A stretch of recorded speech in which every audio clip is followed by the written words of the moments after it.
கடினமான உபதேசம். இது கடினமான உபதேசம், யார் இதை கேட்பார்கள் என்றார்கள். யோவான் 6:60. எளிதான உபதேசங்களும் உண்டு, கடினமான உபதேசங்களும் உண்டு. இரண்டுமே நமக்கு பிரயோஜனமானவைகள்தான். இயேசு சுகமாக்குகிறார், இயேசு அற்புதம் செய்கிறார், இயேசு விடுவிக்கிறார், இயேசு கண்ணீரை துடைக்கிறார் என்கிற உபதேசங்களையெல்லாம் எளிதான உபதேசங்கள்.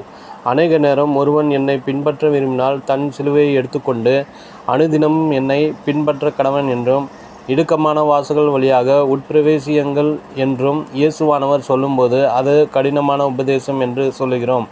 கர்த்தர் நமக்காக என்னென்ன செய்கிறார் என்பதையும் செய்யப்போகிறார் என்பதையும் கேட்கும்போது நம்முடைய இருதயம் மகிழ்கிறது. அது சந்தோஷமான உபதேசமாக இருக்கிறது. ஆனால் நீங்கள் ஆண்டவருக்காக என்ன செய்ய வேண்டும் என்று சொல்லும்போது அது கடினமானதாய் தோன்றுகிறது.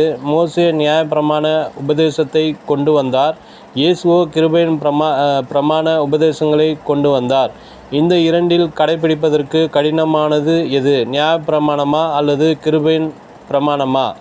நியாயப்பிரமாணம் விபச்சாரம் செய்யாதிருப்பாயாக என்று சொல்கிறது. ஆனால் இயேசு அதை எளிதாக்காமல் இன்னும் கடினமாக்கினார். ஒரு ஸ்திரீயை இச்சையோடு பார்க்கிற எவனும் தன் இருதயத்தில் அவளோடு விபச்சாரம் செய்தாயிற்று என்று அவர் சொன்னார்.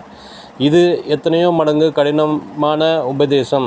பழைய ஏற்பாட்டில் விபச்சார செயல்களுக்குத்தான் தண்டனை, புதிய ஏற்பாட்டிலோ விபச்சார எண்ணத்திற்கே தண்டனை.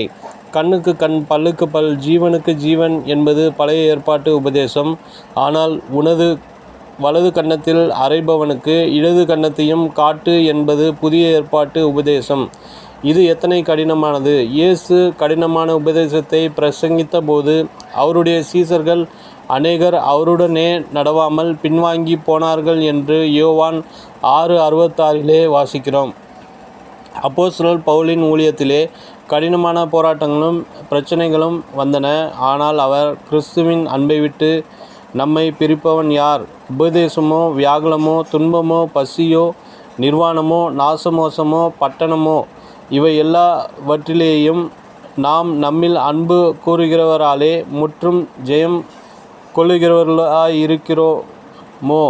மரணமானாலும் ஜீவனானாலும் வேறெந்த சிருஷ்டியானாலும் நம்முடைய கர்த்தராகிய கிறிஸ்து இயேசுவிலுள்ள தேவனுடைய அன்பை விட்டு நம்மை பிரிக்க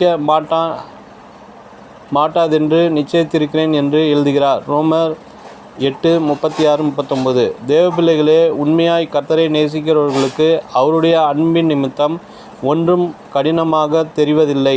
எந்த கடினமும் அவருடைய அன்பை விட்டு நம்மை பிரிக்கவே முடியாது.